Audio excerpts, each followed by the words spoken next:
Class 10 में हिंदी व्याकरण से संबंधित रस के प्रकार लेकर आए हैं। आपके सिलेबस में मात्र 2 टाइप के हैं, एक तो कर्म रस तो दूसरा हास्य रस। अभी पिछले वीडियो में हमने रस के बारे में आपको पढ़ाया था कि क्या स्थायी भाव होता है, विभाव, अनुभव, संचारी भाव सबके बारे में पढ़ाया था और रस क्या होता है। तो क्लास 10 में आपके पाठ्यक्रम में केवल कर्म रस और हास्य रस भी सम्मिलित किए गए हैं। तो आज हम देखेंगे कि कर्म रस क्या है। कर्म रस का सबसे पहले तो स्थायी भाव भी देखेंगे। कर्म रस का स्थायी भाव, कर्म रस का स्थायी भाव शोक।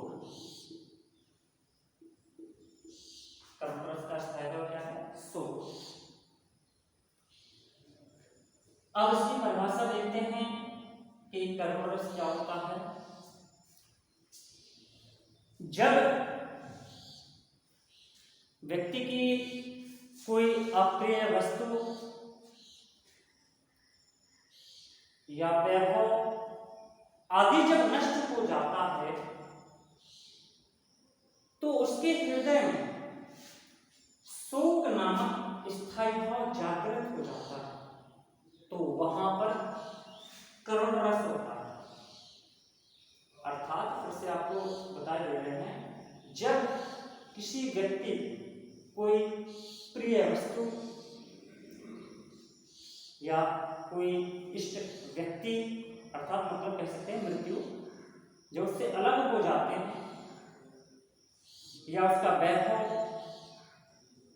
तो वहां पर करुण रस होता है जिसका स्थायी भाव शोक होता है।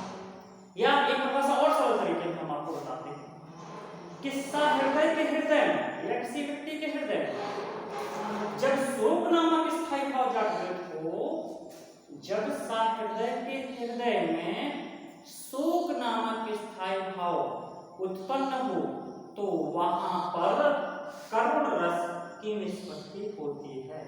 ये भी एक सरल डेफिनेशन, इसको भी आप लिख सकते हैं कि सहृदय के हृदय में जब शोक नामक स्थायी भाव जागृत होता है या उत्पन्न होता है, तो वहां पर करुण रस की निष्पत्ति होती है। स्थायी भाव इसका याद रखना है, क्या है? शोक मतलब दुख। शोक का मतलब है कि होता है दुख। इसके बाद परिभाषा के बाद हम देखते हैं, एक परिभाषा और भी बताएंगे। जब शोक नामक स्थायी भाव विभाव, अनुभव और संचारी भाव में पुष्ट हो जाता है, तो वहां पर भी करुण रस की निष्पत्ति होती है। ये आपको 3 डेफिनेशन बताएं, कोई भी आप लिख सकते हैं। मतलब विभाव, इनको हमने आपको जब रस पढ़ाया था तो विभाव, अनुभव और संचारी भाव, ये चीजें आपको हमने पढ़ाई थी, इसके बारे में आप जानते भी होंगे। तो इससे भी शोक नामक स्थायी भाव की जब पुष्टि होती है तो वहां पर करुण रस की निष्पत्ति हो जाती है। अब देखते हैं एग्जाम्पल। आप अपनी इच्छा से कोई भी करुण रस का एग्जाम्पल ले सकते हो, जरूरी नहीं है कि आप ये भी एग्जाम्पल लो। देखिए उदाहरण, बहुत सरल सा उदाहरण भी है जो कि आपको 2-4 बार पढ़ने से ही याद हो जाएगा। हे खगमृग, हे खगमृग, हे मधुकर श्रेणी, तुम देखी सीता मृगनयनी। कितना सरल एग्जाम्पल है। हे खगमृग, हे मधुकर श्रेणी, तुम देखी सीता मृगनयनी।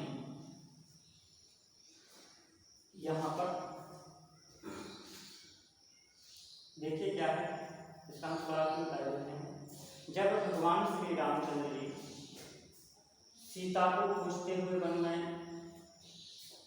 घूम रहे थे, भटक रहे थे, तो वहां पर श्री रामचंद्र जी क्या कहते हैं कि हे खगमृग, हे मधुकर श्रेणी, मतलब हे पक्षी, मृग, हिरण, मधुकर, घोड़े, सभी से, मतलब जंगल में रहने वाले जीव जंतु सभी से कहते हैं कि तुम देखी सीता मृगनयनी, क्या तुमने मृग नयन वाली सीता को देखा है। क्यों?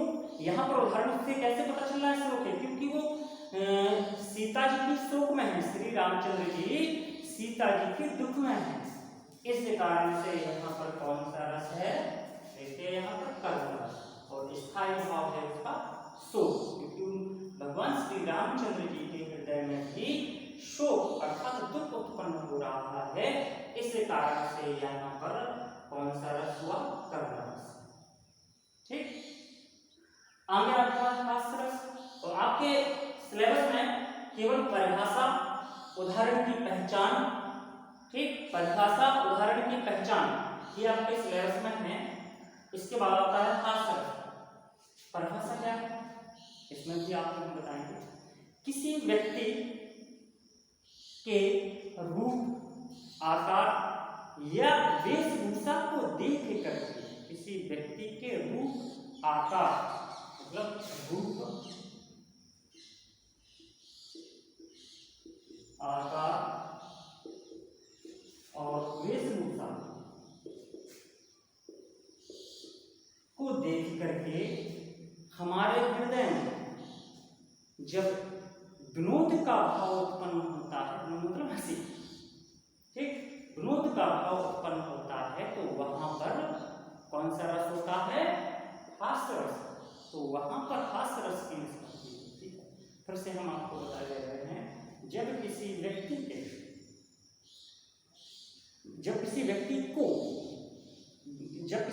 के रूप, रंग, वेश, आकार अर्थात वेशभूषा भी कह सकते हैं, को देख करके हमारे हृदय में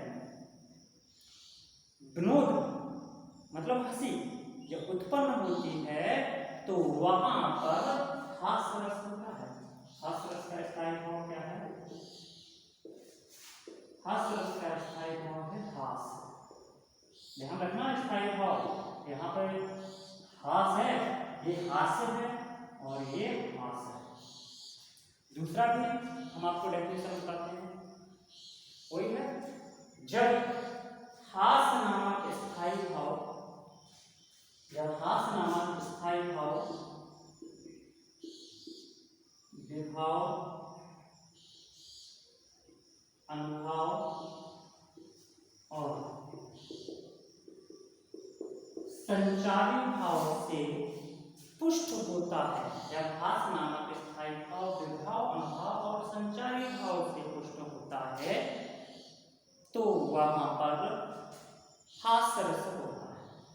या एक और डेफिनेशन हम आपको बताते हैं, जो इसमें बताया, जब सहृदय के हृदय में, जब सहृदय के हृदय में हास्य नामक स्थायी भाव, जब सहृदय के हृदय में हास्य नामक स्थायी भाव उत्पन्न होता है, तो वहां पर हास्य रस की उत्पत्ति होती है। एग्जाम्पल देखिए, उदाहरण, नाना वाहन नाना वेशा, वेहसे सिद्ध समाज मुझ देखा।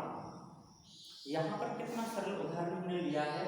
उदाहरण तो आप अपने हिसाब से कोई भी ले सकते हैं, तो हमने ज्यादा से ज्यादा आपको सरल तरीके से बताने का प्रयास किया है, इसलिए बिल्कुल सरल सा एग्जाम्पल रखा है। नाना वाहन नाना वेशा, वेहसे सिद्ध समाज निज देखा।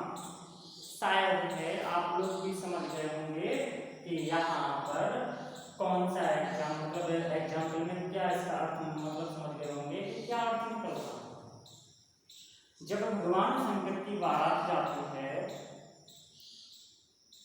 तो बारात में को देख करके लोग हंसते हैं। कैसे? नाना वाहन नाना वेशा। भगवान शिव की, शंकर की बारात में अनेक प्रकार के वाहन थे, नाना वेशा, अनेक प्रकार के वेश थे। कोई भूत, कोई गले में माला डाले, मुंडों की माला डाले हैं, बड़े बड़े बाल रखाए हैं, भूत जानते हो ना, ठीक, उसको लपेटे हुए हैं। मतलब लोग देख करके उनकी बारात को हंस रहे थे, हंसी विनोद का भाव उत्पन्न हो रहा था। वैसे इस समाज में भगवान शंकर के एक समाज को देख करके लोग के मन में हास्य नामक स्थायी भाव जागृत हो रहा था, अर्थात कम हो रही है।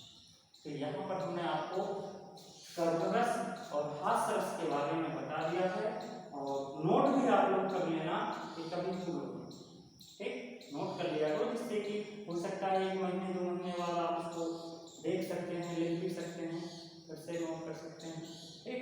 मतलब रिपीट करने के लिए नोट करना बहुत जरूरी है, क्योंकि हो सकता है 1-2 महीने में याददाश्त कम हो जाता